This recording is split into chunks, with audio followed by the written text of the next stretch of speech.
Halo, hari ini kita akan membuat hidangan biryani bersama-sama. Panci tembikar.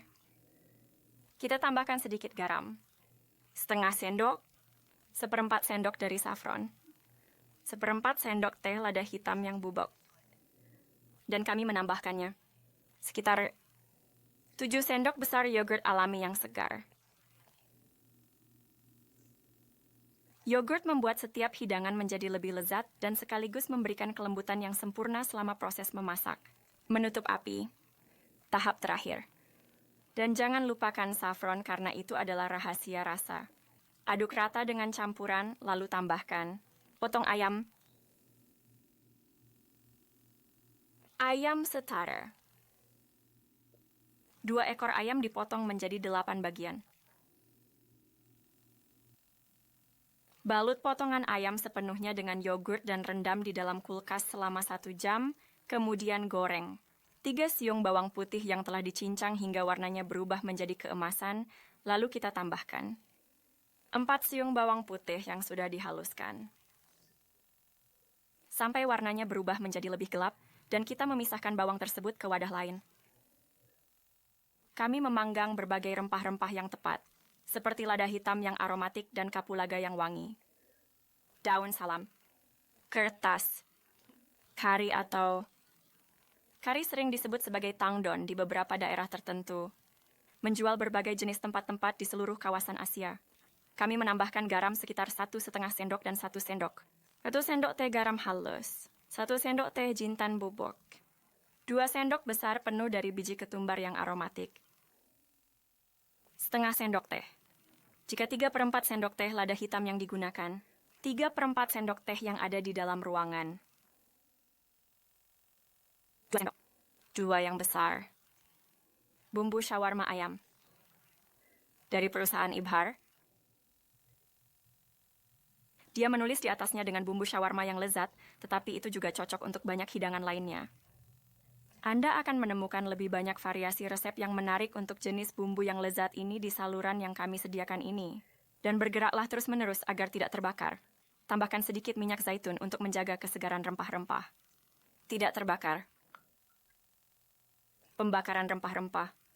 Itu berbahaya bagi mereka yang memiliki masalah perut dan menderita tukak lambung. Kemudian kita letakkan ayam,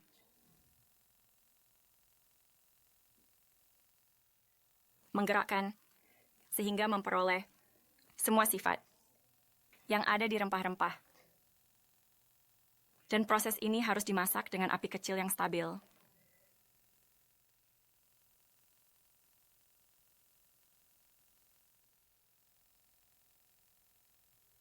Kami memindahkannya secara melingkar.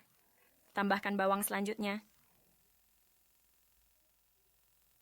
Kita biarkan dia memasak dengan api sedang yang stabil selama 10 menit tanpa menambahkan jenis bumbu apapun. Saya yang bertanya. Adonan yang kami ambil terdiri dari air dan tepung. Hanya, kami ingin itu tanpa tambahan apapun. Hanya ingin itu untuk penutupan. Panci tanah liat. Kita letakkan di samping. Di sini kita menguji kematangan ayam selama 10 menit sudah cukup. Kami meletakkan. Beras dicuci dan direndam selama 10 menit, kemudian direbus selama 4 menit saja. Kita letakkan di ruang yang terdapat di dasar panci uap. Kemudian kita letakkan ayam. Saus yang terbentuk dengan sempurna selama proses memasak inilah yang memberikan rasa yang khas dan lezat pada hidangan. Kita tambahkan lebih banyak ketumbar hijau segar, daun mint yang wangi, dan butiran lada yang pedas. Potongan besar dari cabai hijau pedas yang segar dan irisan lemon yang asam ini juga memberikan rasa yang khas pada hidangan tersebut. Enak sekali, lalu bersihkan sisa nasinya yang ada. Jumlah beras 5 gelas dan jumlah ayam 2 ekor. Kemudian kita letakkan segelas air tinggi, bukan air mawar. Setelah itu, kita masukkan 4 sendok kecil mentega, yaitu mentega hewani berkualitas baik. Dan ini juga memberikan hidangan rasa yang lezat dan kita menghapusnya. Basahi tepi panci dengan air, lalu letakkan potongan adonan yang telah kita giling. Ini sangat penting untuk menutupnya dengan rapat. Kemudian kita masukkan adonan ke dalam oven yang sudah dipanaskan. Pemanasan yang dilakukan dari atas dan bawah. 10 bulan. 20 menit api harus tinggi, lalu api sedang selama 30 menit. Ini adalah cara memasak hidangan. Biryani yang sangat lezat dimasak dengan sempurna di dalam panci tanah liat. Hidangan yang sangat lezat dan layak untuk dicoba.